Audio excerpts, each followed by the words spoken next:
If we're anything alike, we probably have a love-hate relationship with movies. You see, on the one hand, they excite us, they get us into building impressions, and sometimes really cool looks into things that we wouldn't otherwise be able to see. But on the flip side of that, sometimes they are atrocious. They are hard to watch. And sure, maybe acting aside, but the gear that they use, every single time I see a Condor MOPC in a movie, I die just a little bit inside. Now, it's not all doom and gloom. In fact, there's so many movies and TV shows and things that get it so right, like Warfare or the Pacific HBO miniseries. Today, I wanted to discuss a few things that I take personal issue with movies, being a gear nerd, collector, and overall historian light fan. And I say historian light because I'm just kind of a nerd about certain things. And I'm gonna do that in the way that I know best by showing you guys some really cool gear. Like, I've got a TG Faust Fest here. You guys aren't even ready for that. Now, it wouldn't be Gear.Locker fashion if I didn't kick it old school for a little bit. One of my first major issues that I take with Hollywood productions, especially the older ones in like the 70s, 80s, and 90s, is how they take original military equipment and ruin it. And I don't mean like painting and graffitiing helmet covers, like things like that are plentiful. But there's some really rare pieces that are destroyed or gone because of it. Like in one of my favorite movies, Hamburger Hill from 1987, they're using lightweight rucksacks, which I love to see accuracy-wise. Like, that doesn't ruin the immersion of the movie. But recently I picked up this piece which made my heart hurt. This, my friends, is an M55 flak vest. Now, if you're into the Vietnam collecting sphere at all, the M55s are pretty pricey.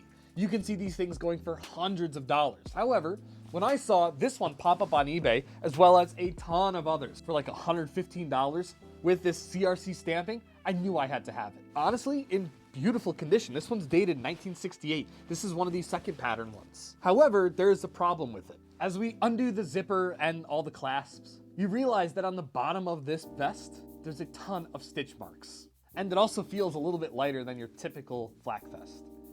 That's right, they cut out the door on plates and replaced it with foam. Now I get it, for actors, you don't want them wearing heavy armor the whole time and risking injury, even though, I mean, come on, it's not that bad. But the fact that something like this, which goes for so much on the secondhand collector's market now, was stored in massive quantities in a prop warehouse and then modified and destroyed for movies, just hurts a little bit. Now don't get me wrong, I'm still really glad to have this in my collection, especially in the general condition that it's in. And I wish it did affect the secondhand market a little bit more, because having a huge surplus of these pop up is great. That means prices can generally go down. But there's not nearly as much value in this anymore to collectors.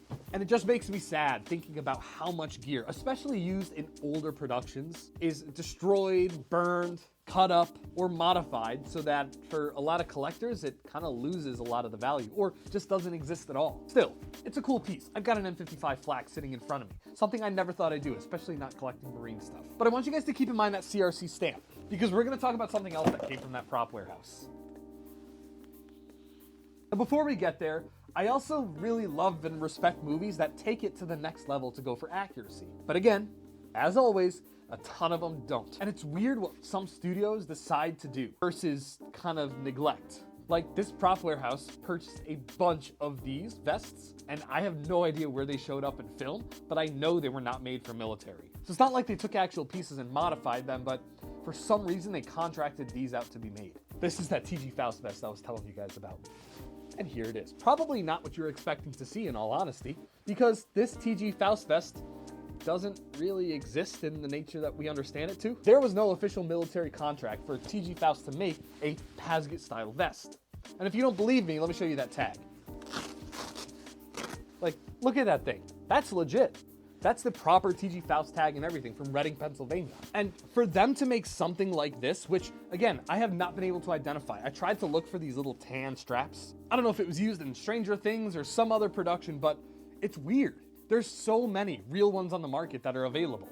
And my guess is they're a little harder to modify than the M55 flak, so they wouldn't want to take real ones and take all the armor out. Plus maybe it was a legal thing, being that was California. But still, where did this come from and why did they do it? Especially contracting a company like TG Faust to produce things like this. And the reason I say that it was made specifically for movies is because if you look at the tag, it has a none protection level. Like literally says protection level none. Why? Was this a standard tag on flag-based items that TG Faust produced? Because they weren't one of the official contractors, and this ended up in a prop warehouse. So what gives? And it's just really interesting.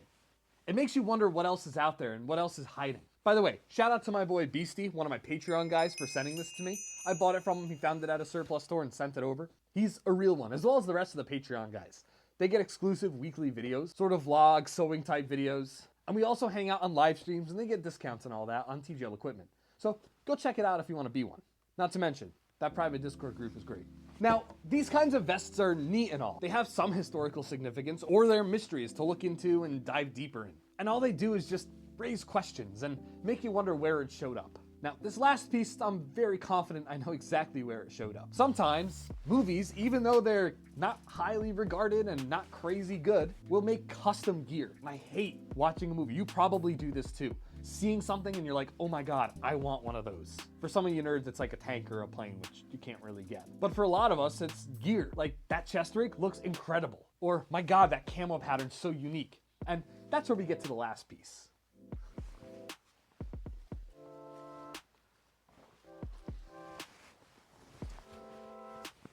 Amazon's not known for their great movies, but they did produce a cool camo pattern with the Tomorrow War's futuristic soldier pattern. I have no idea what this thing is called, but I remember seeing it in that movie and thinking, that's damn cool. That reminds me of AMCU and Flecktarn mixed with blue, and that's exactly what this looks like. This thing is wicked neat, and this is a pair of pants. Obviously, a little bit too large for me. I probably should have bought a smaller size.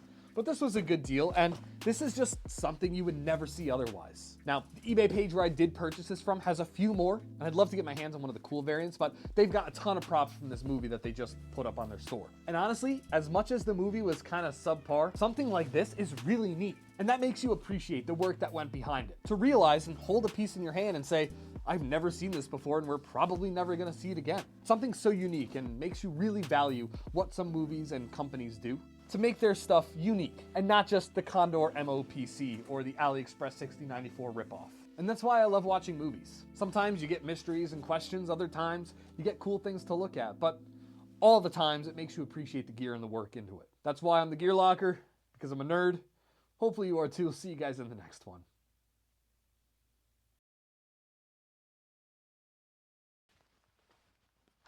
Let's all go to the movies. Let's all go to the movies. Let's all go to the movies. I think that's how the jingle goes.